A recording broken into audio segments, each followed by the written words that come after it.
గంటన్నర తర్వాత వచ్చి ఈరోజు ప్రేక్షక పాత్ర పోషిస్తున్నది పోలీస్ యంత్రాంగం.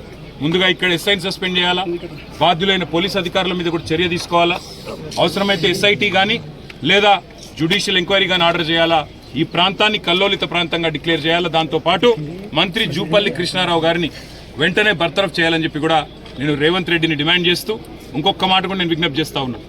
పేరు ప్రజాపాలన, కానీ ఈ రకంగా ప్రతీకారంతో మాత్రమే బతుకుతాం. ఈ రకంగా మా కార్యకర్తలను దాడుల ద్వారా, హత్యల ద్వారా వారి గొంతులు నొక్కి ఆ రకంగా నన్ను బలపడతామనుకుంటే మాత్రం ఇది ముఖ్యమంత్రి గారి మూర్ఖత్వం అవుతుంది, కాంగ్రెస్ పార్టీ పిచ్చితనం అవుతుంది. మా కార్యకర్తలు ఇవాళ వాళ్ళు కూడా రగిలిపోతా ఉన్నారు. కానీ మేము కూడా వారికి చెప్తా ఉన్నాం, ఇది పూర్తి వివరాలు తెలియనియండి ఏం జరిగిందో అని చెప్తా ఉన్నాము. ఒకవేళ మరి ఇదే దాడుల సంస్కృతి కొనసాగితే మాకు కూడా వారిని నియంత్రించే పరిస్థితి ఉండదు. ఇది మంచిది కాదు, రాష్ట్రానికి మంచిది కాదు. రాజకీయ నాయకులు, రాజకీయ పార్టీలుగా గతంలో 10 సంవత్సరాల్లో తెలంగాణలో ఎన్నడూ ఇట్లాంటి సంఘటనలు జరగలేదు.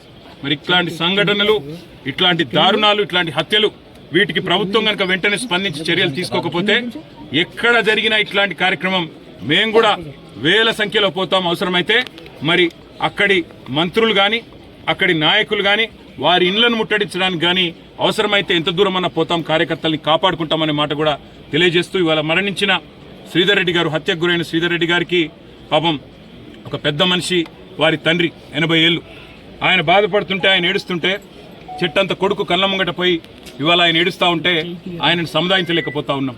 ఆయన అంటున్నాడు స్పష్టంగా, నేను రాసిచ్చినా, నేను కంప్లైంట్ ఇచ్చినా దీని వెనుక జూపల్లి కృష్ణారావు ఉన్నాడని. కానీ పోలీసులు నా మీద ఒత్తిడి తెస్తా ఉన్నారు, జూపల్లి కృష్ణారావు పేరు పెట్టవద్దని ఒత్తిడి తెస్తున్నారని చెప్పి ఆ మరణించిన శ్రీధర్ రెడ్డి గారి తండ్రి గారు చెప్తా ఉన్నారు. ఇది ఏ రకమైన ప్రభుత్వమో ఆలోచన చేయాలి. రాహుల్ గాంధీ చెప్తుంటాడు ఢిల్లీలో పెద్ద పెద్ద మాటలు, మొహబ్బత్ కి దుకాన్ అని మాట్లాడతాడు. ఇదేనా నీ మొహబ్బత్ కి దుకాన్ రాహుల్ గాంధీ అని నేను అడుగుతా ఉన్నా. ఇదేనా హత్యలు, మరి ఇదేనా దాడులు, ప్రతిపక్ష నాయకుల మీద కేసులు, సోషల్ మీడియాలో పోస్టులు పెడితే మా వాళ్లకు బెదిరింపులు, బైండ్ ఓవర్లు, ఇదేనా నీ చిల్లర రాజకీయం అని చెప్పి కూడా నేను కాంగ్రెస్ పార్టీ నాయకత్వాన్ని అడుగుతా ఉన్నా.